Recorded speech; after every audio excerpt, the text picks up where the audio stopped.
Comme c'est toujours le cas, l'illumination que l'Éthiopien eut amena un nouveau défi. Chaque nouvelle mesure de lumière venant du Seigneur comporte une incitation à quelque chose, quelque acte d'obéissance pratique. Ésaïe 53, le passage que lisait l'Éthiopien, fit apparaître Christ. À partir de ce texte des Écritures, Philippe lui prêcha Jésus. Ce qui suit attire notre attention. Voici de l'eau. Qu'est-ce qui empêche que je ne sois baptisé? Acte 8, 26, 40. Ici, il nous faut maintenant apporter un peu de réflexion. Je vous laisse avec cette question. Ne la passez pas sous silence, pensez-y. Tout ce que je vais dire, c'est que la révélation qu'a eu cet homme, l'illumination de ses yeux, amena un défi à l'obéissance. Ce chercheur éclairé n'a point résisté à la vision céleste, mais a été rapide à affronter le défi, rapide à obéir sans hésitation au commandement de Dieu, à la lumière qu'il avait reçue. Tout ce qui est arrivé ici est très simple, mais c'est l'essentiel.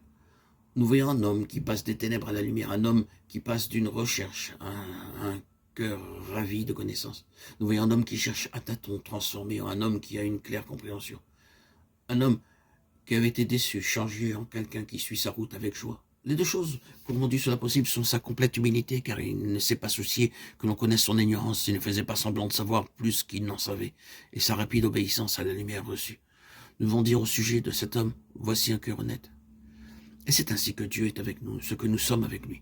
Dieu ne sera le débiteur d'aucun homme.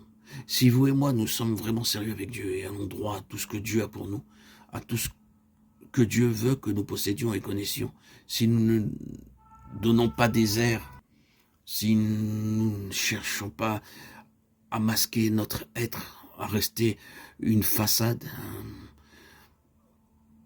superficielle, artificielle, cacher notre jeu, jouer de manière masquée, être ce que nous ne sommes pas, nous donner des airs que nous n'avons pas, mais plutôt comme l'Éthiopien, qu'en toute humilité, nous nous baissons au niveau où réellement et sincèrement nous sommes, tels que nous sommes, en toute vérité et simplicité, dans notre ordinaire, dans notre vérité, dans notre être tel que nous sommes, décider sans hésitation à faire, par sa grâce, quoi que le Seigneur nous montre sa volonté, nous trouverons qu'en fin de compte, Dieu n'est pas notre débiteur, mais qui nous honore au maximum pour notre vérité, pour la vérité que nous représentons.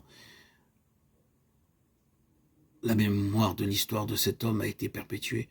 Elle apparaît parmi les actes du Saint-Esprit. Quand nous posons la question pourquoi cet homme, cet Éthiopien, est-il inclus dans les registres sacrés et son histoire est-elle transmise d'âge en âge tant que dure le temps?